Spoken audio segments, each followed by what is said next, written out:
Amoss has promise of hope in the JPMorgann Chase Jessamine. You debuted her on the dirt, put her on the turf. Does she have a strong preference for surface? Well, pedigree-wise, she's very strong for the turf, but we like her versatility. She ran great for us on the dirt first time out. We had a hiccup at Saratoga. We were in a stake that day on the dirt. She broke sharp, was laying in a good spot, and Jose Ortiz thought he felt a little something and pulled her up out of the race. We got her back to the barn. She was fine.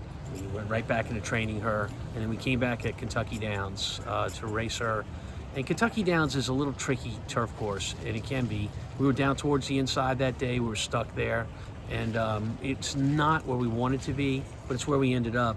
And she ran a good race that day, but she needs to improve off of that race to be competitive in this stake. We like the fact that the race is 2 turns as opposed to 1. It's a very crowded field, we get that, but it's also a very even group of horses. I think everyone is looking to see exactly what they have on the grass. There's not a horse in the race that is like a wow horse for the grass. I think coming out of this stake, you'll probably find that there will be, but when you look over the field, it's hard to decide which one that is. Based on how our filly has trained, and she's had to work over the grass at Keeneland, we like our chances.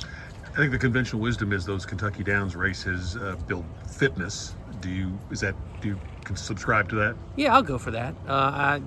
Look, we wanted to put her on the grass. We did. We know she likes the grass, so that's a plus.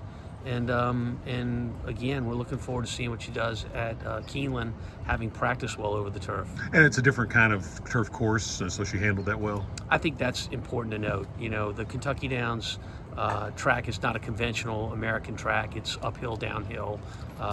The race she ran in was 1 turn. We're going to 2 turns. All those things come into play as variables that I think will help promise of hope as she makes that transition.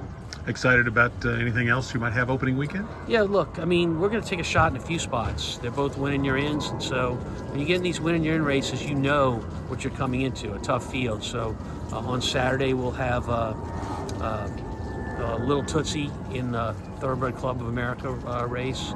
That is a win and you're in for the Filly and Mare Filly and Mare Sprint for the Breeders' Cup.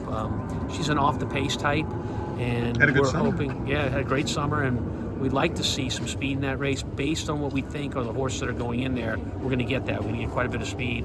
Look, we're drawing in about 2 hours. Ideally, I'd love to get an outside post. We'll see how that works out.